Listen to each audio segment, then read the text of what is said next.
Hi and welcome to one of my vintage HiFi videos. Now if you're not really interested in this and just quickly going to turn on and disappear, stay around right to the end, even if you jump there, just maybe some little tips and maybe buying, looking at reviews and buying stuff, mainly speakers really, but any other stuff it may kind of relate to. Now hopefully you can see, I've got a few lights on here and it's still a bit on the dark side, but you don't really have to see the speakers anyway. I'm going to put a picture up on the screen in a minute, talk about them a bit. You're going to know what they look like anyway. This is really to what they sound like and what I thought of them. Not that I went out to buy these really. In the UK we've got a little site called Gumtree. In the US I think that's Craigslist, just people locally selling stuff. Always check it now and again, see if I see anything on there that takes me fancy.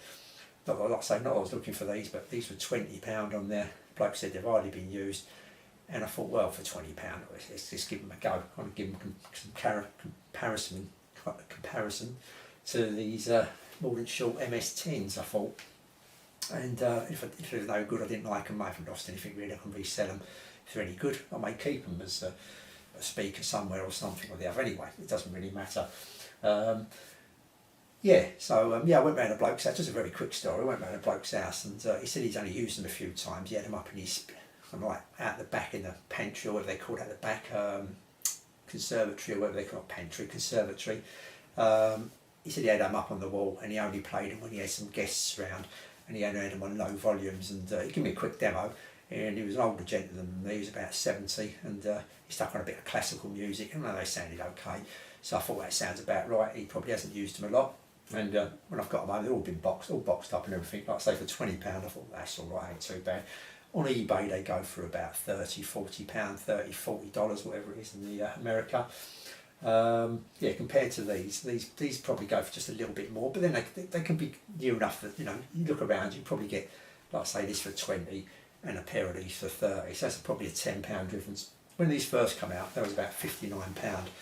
I think that's 6 years ago, somewhere around there. It doesn't really matter really. Like I say, I just wanted to give them a sound test, but before I do that, I want to take them apart. I thought, well, should have done it with these, but a bit too late now because I took the one of the units out to put in with Wharfedales. So I thought I'd give them a quick taking apart, have a little look at them so you can have a look as well. So rather than bring the camera here and all that, I'll just quickly stick some pictures up. So I'll put it all written down. So I'll stick picture 1 up. This is it taken apart on the bench, as you can see there. And picture 2, that's looking at the crossover and the base port, you can see there towards the bottom as well. And there's a little quick, it's got a base port mesh at the bottom of that base port. Not too sure what the idea of that is, but there it is. You can see it right down the bottom if you look down the tube. Then number 4 is the tweeter with the gasket on the tweeter, and it's not really a gasket. Well, I say it's on the tweeter. It's actually on the box itself, on the enclosure, but it's not really much of a gasket there, is it? It's 2 little bits of foam just been hastily stuck on there. I think the actual quality of the actual, you know, casing or, you know, housing or whatever, it's kind of cheap, soft MDF kind of material. As you can see, it's falling apart a little bit inside, so it's quite cheap. I know they're cheap to buy anyway, but it's very cheaply made here. Here's a picture of the driver from a few different angles there, and there's a driver again, and that's got no real gasket on there either. Not, you get a lot of speakers got a gasket all the way around them, and that one's very, very minutely thin and doesn't go all the way around either, due to the shape of the actual speaker, which doesn't help, I suppose. And this is a little picture here with the driver marries up with a tweeter, and as you can see, that's really not going to be airtight. It's yeah, it goes in there. It's not a perfect fit, I suppose, but anyway, that's that. And if I turn it over, there's the back of it, and as you can see 2 holes drilled towards the bottom there. Well, halfway up and towards the bottom. That's the bracket you can fix on. That's already pre-done for you. That's kind of got a screw fixing. And these terminals where you put the wires, they're very small. Well, they're quite big. They're in a small little round circle. They're quite big, and you try and get your fingers and thumbs in there. It's a bit awkward, to be honest with you. You can do it. It's not that you can't do it. Okay then. So yeah, like I say, these get good reviews. You look on these sites like, well, you look at these magazines, the HiFi magazines kind of thing, and HiFi sites, you know, do it for a living, like, you know, what would you call it, professional ones. They always give them a good write-up, and I've looked at these they give these a good write-up, and you know, wherever you look, they seem to give them a good write-up. So I thought, well, let's give them a listen then. So yeah, I've turned them on. I've chose 3 amps. I've chose 3 different makes of amps or receivers. I've used all 3 receivers. I used Marantz, I used a Sansui, and I used a Pioneer. I took them downstairs and I give them a good little blow. I don't go overboard. I don't turn it up too high. I probably cranked it up to about number 4. That would be it. So if you're looking for any reviews or anything louder than that kind of 4, which is fairly loud, I'm not going to be able to tell you how far to push them, so to speak, because I don't do that. I don't want to upset the neighbours first of all, and you know, I don't think you need it louder than that for these kind of speakers anyway. Maybe some bigger speakers, but for these I've kind of kept it that kind of volume, so it's fairly loud still, but not excessively loud like you with me. I'm keeping the bass and treble, not necessarily have to reduce the bass just a little bit, bass and treble both on 0. Now and again, if I've got a bit of a bassy speaker, I will turn it down just a little bit, but I don't really touch the treble at all. Just a little bass. Sometimes I bring down, because the Wharfedales I've got can be a little bit on the bassy side, just a little bit depending which amp I use, so I'll sometimes turn them down, and so I kind of bear that in mind when I do it with other speakers, if you know what I mean. Right, I've noticed these. Yeah, well, I was disappointed, to be honest with you. I've got to be honest. I know it gets all these rave reviews, and I like to know where they're coming from, to be honest with you. I was disappointed, yeah, I was disappointed. I was expecting these to be good. I was expecting to be on par with these. I know this is a smaller case. If we just look at the cases here, like if we turn them around, it's quite a smaller footprint than this unit here. And if we go forward, and you can see it's quite a smaller footprint. So the bass is not going to be as good, even though the bass ain't brilliant on it. It ain't bad. It ain't, you know, for the size, it ain't bad, but it ain't brilliant.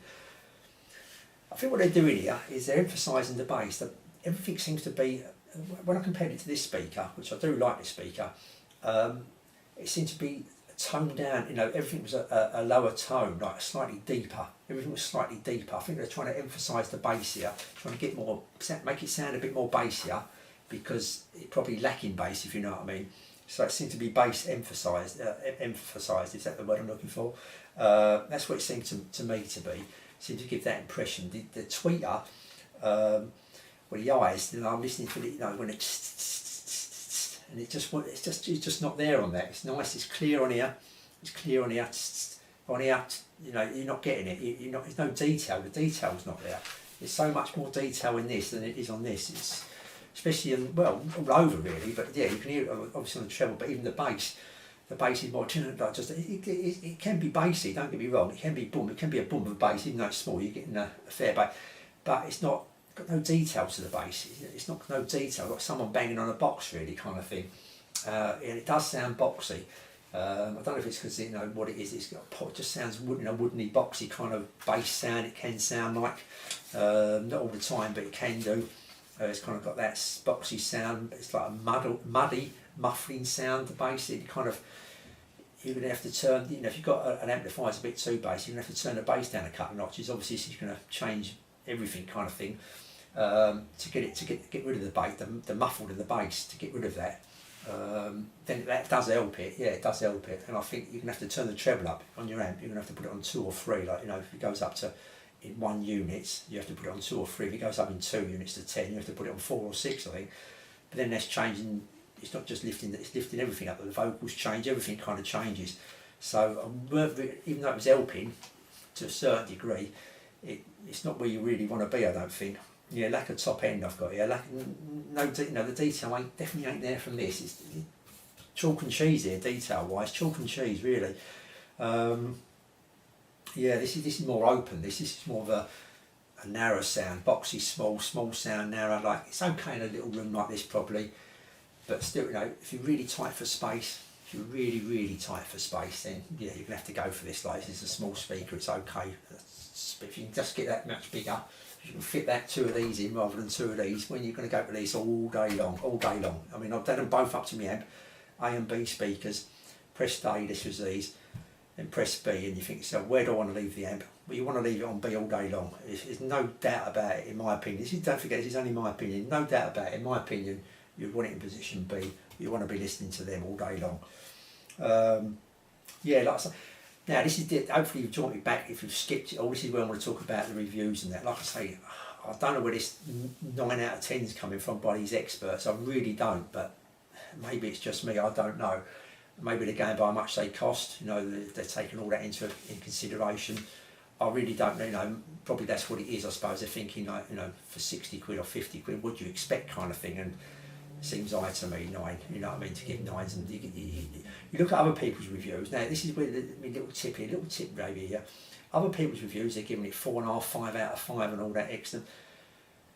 And a lot of them are reviewed at £40. They say they bought it like at a discount somewhere for £40, £39.99. So for that money, they're not bad, I suppose. You know what I mean? If you bought them, though, you think, and not that. If you're listening to, if you just bought a pair of speakers for your little system or whatever you got, and this is the only speakers you listen to, and the only ones you've got nothing to compare them to. They're going to think, oh, that sounds all right, 40 quid. Yeah, lovely, 5 out of 5. That kind of attitude. But if you start looking down in reviews to people that's bought other speakers, now you're going to see there, geezers give it 3, geezers give it 2. Now I've been looking at this because I was baffled why this was getting such an high thing. And this is what I think is happening, that people just getting this speaker and they've no other speakers, no other experience, thinking, that sounds all right, yeah, it's all right. But people more into it and who's got other speakers to compare it to, they're giving it 3 and 2. And they're probably mentioning some of the words I'm mentioning here as well. They've got other speakers to compare it to. They're saying, I've got this X speaker, I've got a pair of Y speakers and they sound better. And I've sent these back and bought a pair of Y speakers and they sound much better. Or I've got an old pair of Wharfedales and these new Wharfedales don't sound as good, nowhere near. They're the kind of reviews you want to take them into consideration. Look at them reviews where other people have got something to compare it to, rather than someone that's not got anything to compare it to and think, oh, that sounds good, yeah, 40 quid, 5 out of 5. So just, a little tip there, maybe something just to look out for. Something, I know some of these people can be biased, but even so, when they've got it to compare with something else, I found that them reviews I looked at, that people had something to compare it to, were pretty much spot on as how I felt these speakers were. They was pretty much spot on, to be honest with you. So that's it really. I think I've pretty much, I've mentioned everything I want to. I've got quite a few bits and pieces written down all over the place. Yeah, that's it. Yeah. I've done a little bit. I've missed that. I've on about the quality, the taps on the snare as well. The taps on, when you get the tapping on the snare, you weren't defined on here. It was nice and defined on here, but not much going on here, to be honest with you. So I really don't like these, to be honest with you. I'm sorry, I don't want to offend anyone that's got anyone. But I would say another little buying tip as well is if you was going to make your mind up between, you didn't know which to get, 2 different sets of speakers, say, and you wanted to get this and this just for interest. They're cheap, don't forget. I'm not about new speakers, brand new ones, but for second-hand cheap speakers. Look out for them when they're at the lowest price. Try and get in there. Don't try and outbid someone. Try and get them at a low price. So you're paying £20 or £30 a pair. You could buy both pairs. I mean, I'm hoping you've got that kind of money to do so. It's not everyone has, obviously, but buy both pairs. Then you can have them for a month or whatever. Compare them both and say, well, this is the one I want, or this is the one I want. And you should get most of your money back on the other ones you didn't want. You may lose a £5. Well, it's cost you £5 for a tryout. If you're buying them at £20 and £30, you're probably going to get £20 and £30 back, get 15 back or whatever. You're not going to be, you've just a little bit, and you've had a nice little try, rather than being stuck with one and having no idea what the other one would sound like. You know what I mean? So, just like maybe to consider. Obviously, when you're doing higher items, the gap's going to be bigger. You may lose 20 or 30 or 40 or 50 pounds. So, bigger. But small items, it's well worth maybe getting both, and you can try them both out yourself. Obviously in different positions. By the way, I had these on a shelf, and I had them on my table, like a unit kind of thing that you have against the wall. I think you've seen some of my reviews and sound tests, that kind of unit there, and also had them on a little shelf. I didn't put them up in the corner, and I think I've got no brackets, so they're the 2 positions I listen to them to. So that's it really. I say thanks for watching and see you all soon.